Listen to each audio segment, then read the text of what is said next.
கூட்டணி உடைத்து விட்டு வெளியேறுவதற்கு தயார். சண்முகம் தயார், வேல்முருகன் தயார், இப்படி பல பேர் தயார். இந்த தயார்களை தலைமை தாங்கக்கூடிய தயாராக திருமாவுக்கு 6 சீட் கொடுத்தாலே சந்தோஷம் இருக்கும்.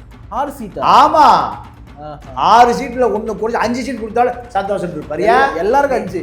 ஆமா, என்ன காரணம்னா 4 1 5 4 எம்எல்ஏக்கள் 1 MP அறிவாலயத்திலேயே கரைவெட்டி கட்டாம படுத்துக்கிட்டான். இவர் கூட்டணி வெளியேறா நாங்க கூட்டணியை தொடங்குறோம், சிறுத்தை நாங்க தான் உண்மையான சிறுத்தை. இதை எதிர்க்கக்கூடிய அளவுக்கு இவர் பலவீனமான தலைவர். பிசிக்கு அங்கீகரிக்கப்பட்ட கட்சி பானச்சென்னை இருக்குது, தேமுதிகவுக்கு சின்னமும் கிடையாது, அங்கீகரிக்கப்பட்ட கட்சியும் கிடையாது. என்ன அநியாயம் இது? 8க்கே நீங்க வருத்தப்படுறீங்க. இவருக்கு கொடுத்ததே 7 தான். 7 தானா? 7 தான். 6 ஒரு சீட் சேர்த்து 7. விருப்பம்னா இருக்குல்ல, கிளம்புங்க. அவருடைய தகுதி அவ்வளவுதான், மட்டமான தகுதியா போயிட்டு.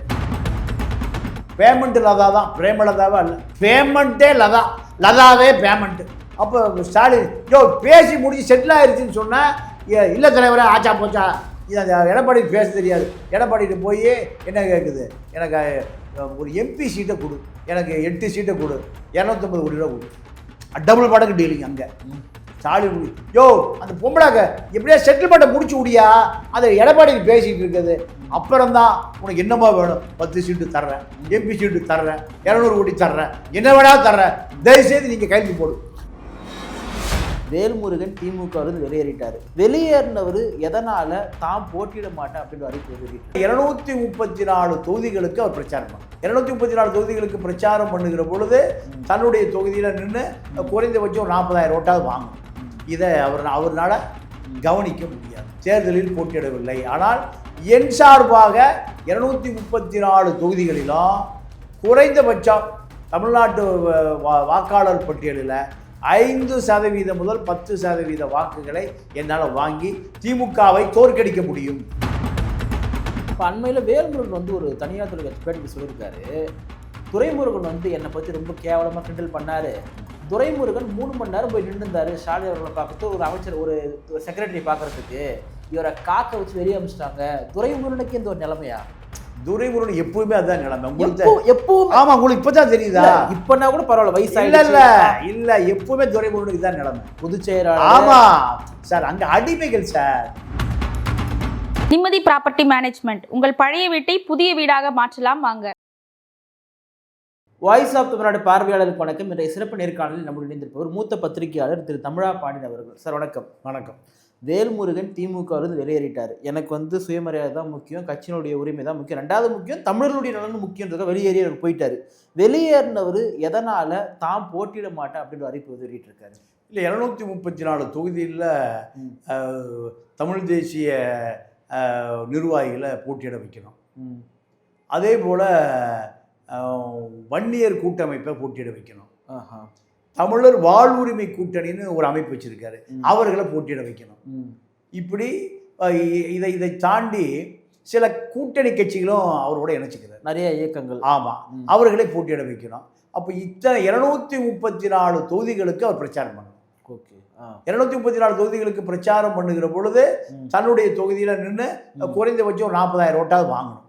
இதை அவரால் கவனிக்க முடியாது. அந்த காரணத்தினால நான் தேர்தலில் போட்டியிடவில்லை. ஆனால் என் சார்பாக 234 தொகுதிகளிலும் குறைந்தபட்சம் தமிழ்நாட்டு வாக்காளர் பட்டியலில் 5% முதல் 10% வாக்குகளை என்னால் வாங்கி திமுகவை தோற்கடிக்க முடியும். ஆக்சுவலி அவருடைய பிளானே திமுக தோற்கடிக்கணும். அதுதான் பிளான். திமுக இனி வெற்றி பெற்றால் தமிழ்நாட்டில் அதிகாரிகளுடைய ஆட்சி, கார்ப்பரேட் ஆட்சி தான் நடக்கும். இதுதான் அவருடைய குற்றச்சாட்டு. சரி, இப்போ இவர் இப்படி இருக்காருங்க. அண்ணன் திரும்ப டபுள் டிஜிட் வேணும், நாங்க விட மாட்டோம் அப்படின்ட்டு விராப்படியா இருந்தாரு. அப்புறம் பார்த்தா 8 சீட்டுக்கு சைன் போட்டு வந்துட்டாரு. இவர் 8 சீட்டுக்கு சைன் போறாரு. மதியானம் நைட்டு 10 சீட்டு தேமுதிக கொடுக்குறாங்க. விசிக்கு அங்கீகரிக்கப்பட்ட கட்சி பானச்சென்னை இருக்குது, தேமுதிகவுக்கு சின்னமும் கிடையாது, அங்கீகரிக்கப்பட்ட கட்சியும் கிடையாது. என்ன அநியாயம் இது? உங்களுக்கு இன்னொரு விஷயம் தெரியுமா? 8க்கே நீங்க வருத்தப்படுறீங்க. இவருக்கு கொடுத்ததே 7 தான். 7 தானா? 7 தான். 6 ஒரு சீட் சேர்த்து 7. விருப்பம்னா இருக்குல்ல, கிளம்புங்க. எப்படி 8 ஆச்சுன்னா கமலஹாசனுக்கு 2 சீட்டு உதயசூரியன் சின்னத்தில் நிற்க சொல்லி கொடுக்குறாங்க. அவர் நான் உதயசூரியன் கட்சியில் நான் சேர்த்துட்டேன்னு என்ன சொல்லுவானுங்க. 2வது 2 பேருக்கு சீட்டு கொடுத்தா 2 பேருக்கு ஜெயிச்சு என்ன விட்டு போயிடுவான், திமுக போய் சேர்ந்துக்குவான், அப்புறம் எனக்கு எதிராகவே அரசியல் பண்ணுவான். அதனால சீமா ஸ்டைல், இதான் சீமா ஸ்டைல், எனக்கு சீட்டு வேண்டான்ட்டார். சரி, இப்போ அண்ணன் திருமாவுக்கு ஒரு சீட்டு, தேமுதிகவுக்கு ஒரு சீட், இப்படி தான் இவருக்கு ஒரு சீட் வந்தது. இவரை பொறுத்த வரைக்கும் நீங்கள் அந்த கூட்டணியில் உள்ள சலசலப்புகளுக்கு இவரை தலைமை தாங்க அழைக்கிறார்கள். நீங்கள் தலைமை தாங்க, இந்த கூட்டணி உடைச்சிருவோம். இதை இவர் திமுகவை காப்பாற்றுறார். இவர் நினைத்திருந்தால் தேர்தலுக்கு முன்பே திமுகவுடைய கதையை முடிச்சிருக்க முடியும். திருமா நினைத்திருந்தால். இப்ப விஜயகாந்துக்கு பதிலாக திருமாவை கூட்டணி கட்சிகள், அதிருப்தி கட்சிகள் பூரா இவர் ரகசியமா பேசுறான். இல்லை, இவர் வெளியே வந்து கூட 8 சீட்டு கொடுத்தது மகிழ்ச்சி தான், ஒன்றும் கவலைக்குரியதெல்லாம் ஒன்றும் கிடையாதுன்னு சொல்றாரு. இல்லை, சண்முகம் கூட பார்த்தீங்கன்னா 5 தொகுதி வாங்காத முன்னாடி வரைக்கும் பார்த்தீங்கன்னா ஆஹா வாங்குவோம்னு சொல்லிட்டு அப்புறம் வாங்கிட்டாரு, நமக்கு தெரியும் வாங்கிடுவாருன்னு. ஆனால் இவர் மகிழ்ச்சின்னு சொல்றாரு. எப்படி? இல்லை, அதாவது சிபிஎம்முக்கு என்ன நடந்ததுன்னா, டிஆர் பாலு பேபிகிட்ட பேசிட்டார். எங்க அகில இந்திய தலைவர் கேரளாவை சேர்ந்த பேபி இருக்கார்ல, பாஜக உள்ள வந்துடும், பாஜக பூதம் உள்ள வந்துடும். அதனால தயவு செய்து காங்கிரஸுக்கு நாங்கள் சீட் கொடுக்க வேண்டியதாக போச்சு, கூட்டணிகள் நிறைய சேர்த்த வேண்டியதாக போச்சு, அதனால ஒரு சீட் குறைச்சி வாங்கிங்க. இப்படி எங்கே பேசிட்டாங்க? டெல்லியில் பேசிய பிறகு சண்முகம் ஒன்றும் செய்ய முடியல. அதற்கு முன்பு சண்முகம் இந்த கூட்டணி உடைத்து விட்டு வெளியேறுவதற்கு தயார். சண்முகம் தயார், திருமா தயார், வேல்முருகன் தயார், இப்படி பல பேர் தயார். இந்த தயார்களை தலைமை தாக்கக்கூடிய தயாரா இல்லை திருமா இல்லை. இருங்க, இன்னொரு விஷயம் என்ன தெரியுமா? திருமாவுக்கு 6 சீட் கொடுத்தாலே சந்தோஷம் இருப்பார். 6 சீட்? ஆமா, 6 சீட்ல 1 குறைச்சு 5 சீட் கொடுத்தாலும் சந்தோஷம் இருப்பார். எல்லாருக்கும் 5. ஆமா, என்ன காரணம்னா 4 1 5 4 எம்எல்ஏக்கள், ஒரு எம்பி அறிவாலயத்திலேயே கரைவெட்டி கட்டாம படுத்துக்கிட்டான். இவர்களை இவர் கூட்டணி வெளியேறா, நாங்க கூட்டணி தொடங்குறோம், சிறுத்தை நாங்க தாங்க உண்மையான சிறுத்தை. உண்மையான சிறுத்தை நாங்க பொதுக்குழு உறுப்பினர் எங்கிட்ட. ஆமா ஆமா, அவரு சிறுத்தைக்கு தலைவர். இப்ப நாங்க வெளியேற்றிட்டோம். இப்ப நாங்க அவரை வெளியேற்றிட்டோம். யாரு யாரு யாரு சொல்லிடுவா? எம்எல்ஏக்கள் 4 எம்எல்ஏக்களும் ரவிக்குமாரும் திமுக அந்த தைரியத்துல தான் இவரை அசால்ட்டா டீல் பண்ணுது. இதை எதிர்க்கக்கூடிய அளவுக்கு இவர் பலவீனமான தலைவர். இல்லை, எனக்கு என்ன டவுட்னா, இப்போ திருமாவர்களை தாண்டி நீங்க சொல்லக்கூடிய 4 பேர் ஒன்றும் 5 பேர் ஒன்றும் பெரிய ஆளுமைகளா வெளியே தெரியல. அவர் திமுக வேணா இருக்கலாம், ஆனா அப்படி இருந்தும் இவருக்குன்னா இவ்வளோ அக்கறை இந்த திமுக வந்து ஜெயிக்கணும், திமுக கூட்டணி ஸ்ட்ராங்கா இருக்கணும், அதெல்லாம் ஒன்றும் இல்லை. அவருக்கு வருத்தம் தான். இந்த 5 பேர் பயம். யாரு? இந்த 5 பேர் பற்றிய பயம். ஏன்னா அசிங்கப்படுத்திடுவான், கட்சியை உடைச்சிருவான், கூட்டணி வேட்பாளர், பர்சனல் தனிப்பட்ட தாக்குதல், பொது தாக்குதல், தலித் எதிரி, விரோதி கிரோதி போட்டு நாசம் பண்ணிடுவானு. யாரு? 5 பேர். அதுக்கு தான் பயம். அதுக்கு தான் தேசிய தலைவராக தீவிரவாத இயக்கமா 5 பேரையும் சிறைப்படுத்துன்னு சொல்றது, அதில் பண்ண முடியாது. அப்போ இதுதான் இவருடைய பலவீனம். இவருடைய பலவீனங்களை திமுக 6ல் 1 கொடுத்து கம்யூனிஸ்டுகளுக்கு கொடுத்தது போல 5 கொடுத்தாலும் இருந்திருப்பார். 5 கொடுத்தாலும் இருந்திருப்பார். ஏன்? 5 பேர் அங்கே முதலே செட்டில் ஆயிட்டாங்க. இதுதான் திருமாவனுடைய பலவீனம். ஆக்சுவலி இவரை வந்து நீங்கள் சொல்கிற மாதிரி வந்து இப்போ திருமாவர்களுக்கு இந்த சீட்டு குறைவாக கொடுத்தாங்க ஒரு எண்ணம் இருந்தாலுமே கூட அதை வெளியேவும் ப்ரெஸ் மீட்லேயும் காட்ட மாட்டாரு இல்லையா? ஏன் சண்முகம் பேர் குறிப்பிட்டுனா அவர் வெளியே வந்து சொல்கிறாரு, இதெல்லாம் தப்புங்க, ஏங்க இப்படி பண்ணுறீங்கன்னு சொல்லிட்டு. உதாரணத்துக்கு இப்போ மதிமுகவுக்கு என்ன சொல்லியிருக்காங்க, அவர் அவைத்தலைவர் வந்து 4 சீட் வந்து தனிச்சலத்தில் போட்டியிட முடியல, எனக்கு வருத்தம் தான், இருந்தாலும் நாங்கள் போட்டிடுறோம். இவர் ஏன் ஒரு துளி கூட வருத்தப்படுற மாதிரி காட்டிக்க மாட்டாரு? இல்லை, வருத்த ஆதாயம் அதனால? இல்லை, ஆதாயம் இல்லை. அதாவது நான் திருப்பி அதே பதில் தான். அது மட்டும் தான். வேற எந்த காரணம் இல்லை. பிஜேபி உள்ள வந்துருச்சுன்னா இல்லை, அதெல்லாம் உள்ள வந்து இல்லை இல்லை, அதெல்லாம் சும்மா சமாதானத்துக்கு சொல்றது. இவர்கள் உள்ள போய் விட்டார்கள். யாரு? 4 எம்எல்ஏ ஒரு எம்பி உள்ள போயிட்டாங்க. எதுக்குள்ள? திமுகவுக்குள்ள, அறிவாலயத்துக்குள்ள. இதுதான் விஷயம். நீங்க இப்ப எடப்பாடி பாஜக வந்துவிடும், பாஜக வந்துவிடும், அத்தனை பாஜக உள்ள கூப்பிட்டாரு. உள்ள கூப்பிட்டு மந்திரி எவன் இருக்கான்னு அங்கெல்லாம் நின்றுட்டார். சாரங்கபாணி சக்கரபாணி பக்கம் ஒன்று, நேரு பக்கம், இப்படி எங்கெங்க திமுக அமைச்சர்கள் இருக்காங்களோ பெரிய பதம் கொடுத்த யானைகள் பண மூட்டைகளோடு அங்க நிறுத்தி பாஜக தேர்தலுக்கு முன்பே காலி பண்ணி விட்டார். யாரு? எடப்பாடி. காங்கிரஸ் திமுக மிரட்டி 28 வாங்கினாங்க. பாஜக எவ்வளோ கொடுத்தாரு? 27 கொடுத்து வாசனுக்கு 5, 27, 5, 32, 32 சீட்டை கொடுத்து 3 சீட்டு கூட ஜெயிக்காது. ஏன் எடப்பாடி எங்க எல்லாமே தென் மாவட்டங்களுக்கு தள்ளி விட்டார். எங்கெங்க அதிமுக தோத்துதோ 3 முறை தோத்துதோ 25 வருஷமா தோத்துதோ அங்கெல்லாம் பாஜக. அப்போ யார் புத்திசாலி? எடப்பாடி. எடப்பாடி தான் புத்திசாலி.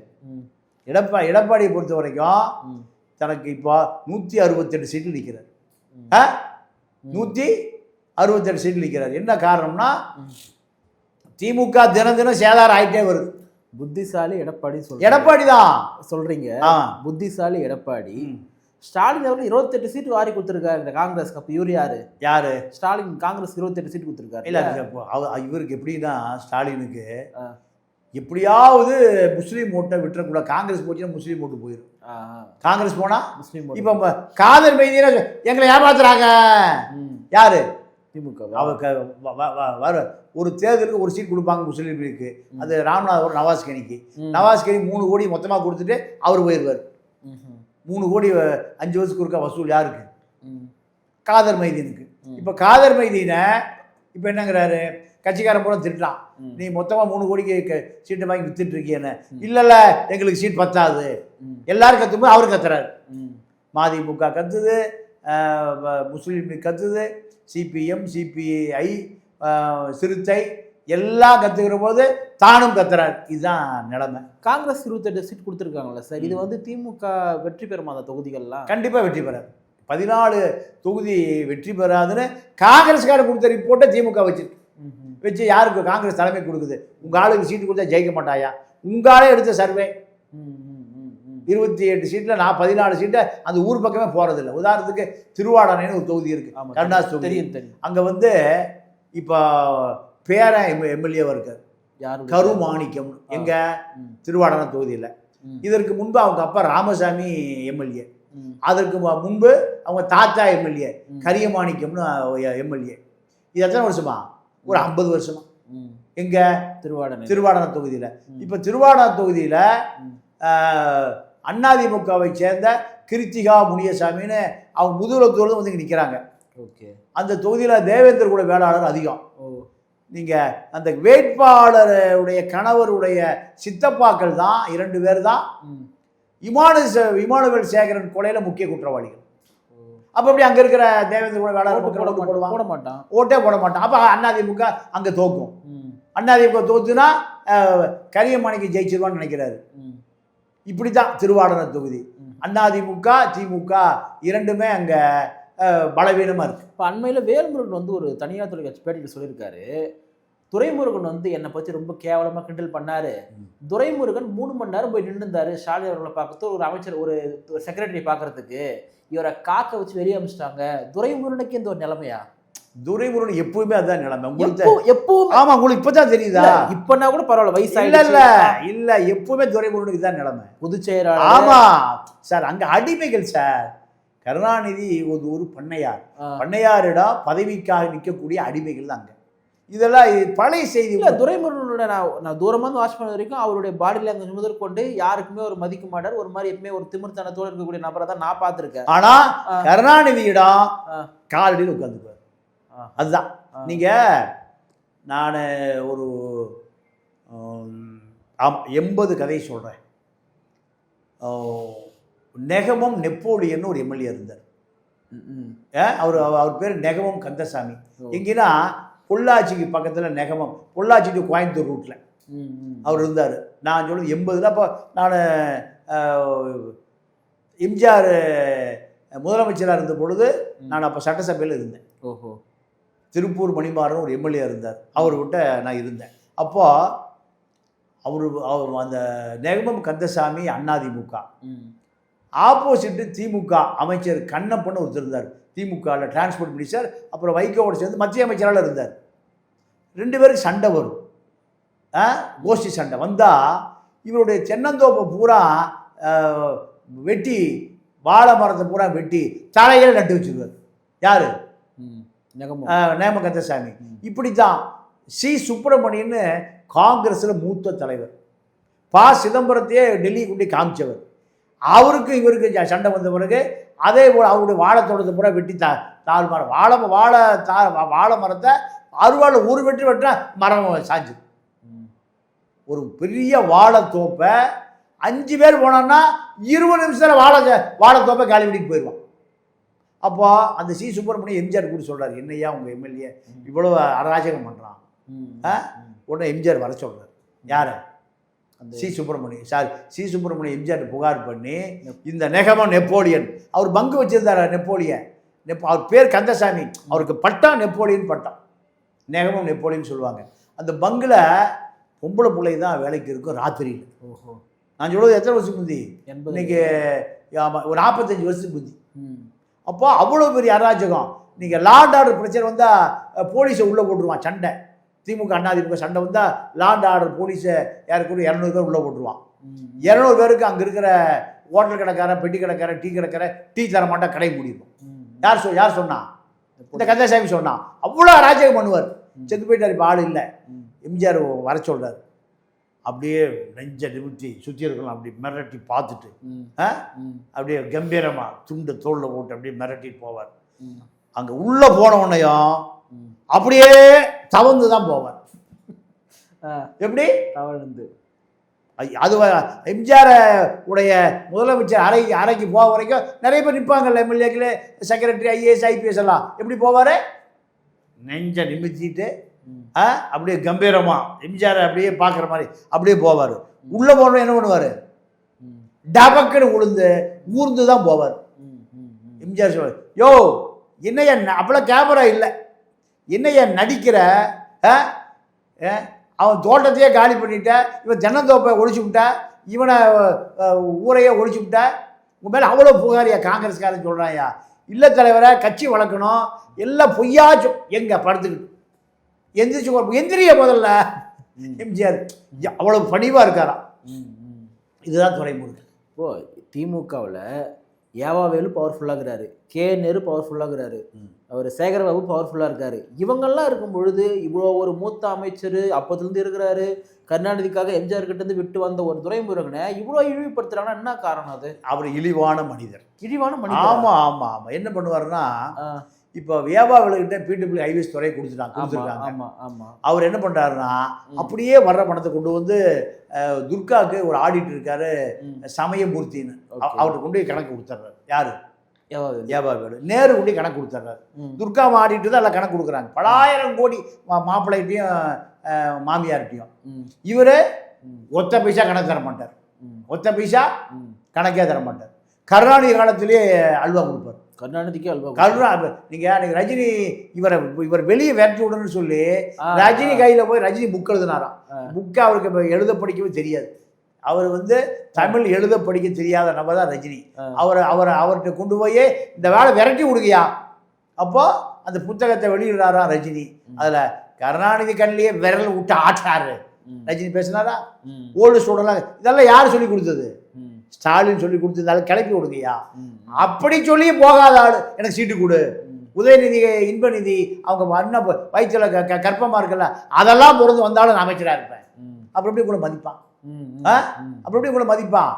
இந்த தேர்தலில் அவர் தோத்து போயிட்டாரு. அதிமுக வேட்பாளர்கிட்ட எடப்பாடிட்டு கூட கெஞ்சறாரு. யார்? துரைமுருகன். ஏப்பா, நான் 700 ஓட்டில் தோத்து போயிட்டேன்னா அமைச்சராக முடியாது, உனக்கு பல வகையில் உதவி பண்ணுவேன், என்னை எப்படியா காப்பாற்று. யார? அந்த வேட்பாளரை. அந்த வேட்பாளருக்காக எடப்பாடி அவர் கூப்பிட்டு சரி விட்டு கொடுத்துட்டு வந்து 750 பேர் தோத்து போனவர் தான் இந்த குழுப்பால் செய்த மனிதன் துரைமுருகன். யார் தயவுல அமைச்சரானாரு? எடப்பாடி தயவுல. அந்த தோற்று போன வேட்பாளருக்கு எடப்பாடி மாநில அளவில் பதவி கொடுத்தார். டேலியாகுதா? இப்படித்தான். அப்போ இழிவான நபர் இழிவா தான் பயன்படுத்துவான். நீ கம்பீரமா இருந்தீங்கன்னா உன்னை பாது வன்னியர் மக்கள் பூரா பின்னாடி இருக்காயா? சொல்ல முடியல. ஏன்? ஒண்ணுமே இல்லை.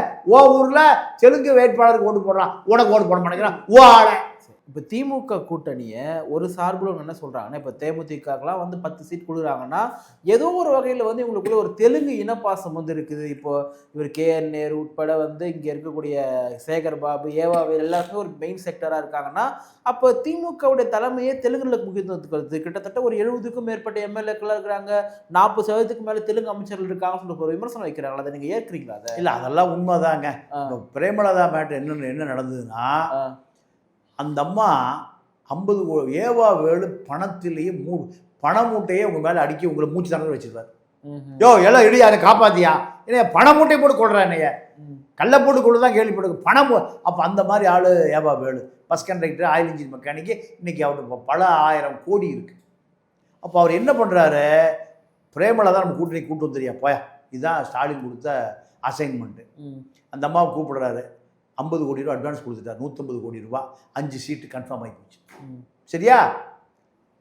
ஆண்டாள் அழகர் கல்லூரியை அந்த அம்மா தனலட்சுமி சீனிவாசனுக்கு விற்கிது. அந்த ஆள் பழைய ரவுடி. ஓஹோ. எதையுமே அந்த ஆள் கிட்னி விற்கிற கதிரவன், அவன் மகன் எம்எல்ஏவாக இருக்க தெரியுமில்ல, இந்த கும்பல் அது ரெட்டியார் தான். அதுவா வைகுண்டராஜா இவங்க நாயுடு இல்லையா? நான் ரெட்டியார். தனலட்சுமி சீனிவாசன் விஜயகாந்த் நாயுடு தானே? விஜயகாந்த் நாயுடுங்க, இவர் ரெட்டியார். சரி. அப்போ வைகுண்டராஜனையே 300 கோடி ரூபாய்க்கு ஒரு சுகர் ஃபேக்டரி விற்கிறார். யார்? தனலட்சுமி சீனிவாசன். யாருக்கு? வைகுண்டராஜனுக்கு. பணத்தை வாங்கிட்டு சுகர் மில்லை கொடுக்கல. பஞ்சாயத்து கனிமொழிட்டு போகுது. பஞ்சாயத்து கனிமொழிட்டு போகுது. கனிமொழி கூப்பிட்டு கொடுத்துறியா அப்படி வாங்கி கொடுக்குது. அவ்வளோ பெரிய தாதா ஒரு யார்? ஜூனியரோட ரிப்போர்ட்டை கடத்தி கொண்டு போய் ஒழிச்சு வச்சுக்கிட்டாரு. இதெல்லாம் ஒரு 25-30 வருஷ கதை. அவர்கிட்ட இதை பிரேமலதா தான் மாட்டிக்கிச்சு. நாயுடு ரெட்டியார்ட்ட மாட்டிக்கிச்சு. உடனே அமைச்சர் தலையிட்டு மீதி பணத்தை வாங்கி தர்றாரு.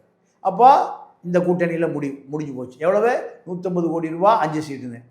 இதெல்லாம் முடிச்சுட்டு எடப்பாடிட்டு பேசுது. எல்லாம் முடிச்சுட்டு பேமெண்ட் லதா தான், பிரேமலதாவா இல்லை, பேமெண்ட்டே லதாவே பேமெண்ட்டு. அப்போ ஸ்டாலின் யோ பேசி முடிச்சு செட்டில் ஆயிடுச்சுன்னு சொன்னால், இல்லை தலைவரே ஆச்சா போச்சா, இது எடப்பாடி பேச தெரியாது. எடப்பாடிட்டு போய் என்ன கேட்குது, எனக்கு ஒரு MP சீட்டை கொடு, எனக்கு 8 சீட்டை கொடு, 250 கோடி ரூபா கொடு. டபுள் மடங்கு டீலிங் அங்கே. ஸ்டாலின் யோ அந்த பொம்பளாக்க எப்படியா செட்டில்மெண்ட்டை முடிச்சு விடியா, அதை எடப்பாடிக்கு பேசிகிட்டு இருக்குது. அப்புறம்தான் உனக்கு என்னமா வேணும், 10 சீட்டு தர்றேன், MP சீட்டு தர்றேன், 200 கோடி தர்றேன், என்ன வேணா தர்றேன், தயவுசெய்து நீங்கள் கைது போடும். இல்லை என்ன இருக்குது தேமுதிக கிட்ட? என்ன, அதாவது ஸ்டாலின் சொல்லிட்டார், அவ்வளோதான். இருக்கோ இல்லையோ ஒரு 1.5% கூட இருக்காது. 1/2%ங்க. உங்களுக்கு என்ன அரசியல் தெரியுது? ஈரோடுல அந்த அம்மா நின்னது 0.40%. 1%, 1/2%க்கு 0.50. இது அதுக்கு கீழே தான் ஈரோட்டில் தனியாக நின்று வாங்கின ஓட்டு. ஒன்றும் இல்லை, இவ்வளோ கத்துறாரு திரும்ப. இல்லை, திரும்ப 4 கொடுத்தாலும் சந்தோஷமா வந்திருப்பாருங்க. அவருடைய தகுதி அவ்வளோதான், மட்டமான தகுதியாக போயிட்டார். அவர் வீரம், கம்பீரம், பிரபாகரனோட இருந்தவர். இப்படி பல வரலாறு இருக்கு. இப்போ எதையுமே திமுகவை தட்டி கேட்க முடியாத ரொம்ப அடிமையாக போயிட்டார். வேற என்ன செய்யறது? இந்த கூட்டணியை உடைத்திருந்தால் ஒரு பெரிய விஜயகாந்த் எப்படி மக்கள் நல கூட்டணி உருவாக்கினாரு, அதே போல இந்த கூட்டணி அப்படியே தொடர்ந்தால் திமுக அண்ணாதிமுக 2 அழிஞ்சு போயிடும். ஒரு தமிழ் தேசிய தலைமையை உருவாக்கலாம். ஒரு தலித் தலைவனுங்கிற அந்த கரையை காலி பண்ணிட்டு ஒரு பெரிய அத்தனை தகுதி உள்ள மனிதர். ஈழத்தமிழர் பிரச்சனைக்கு சாகு வரை உண்ணாவிரதம் யாரா இருந்தாங்களா தமிழ்நாட்டில்? அத்தனை தகுதியும் இருந்து திமுகவிடம் பண்ணை அடிமையா மாறி போயிட்டாருன்னு வருத்தமா.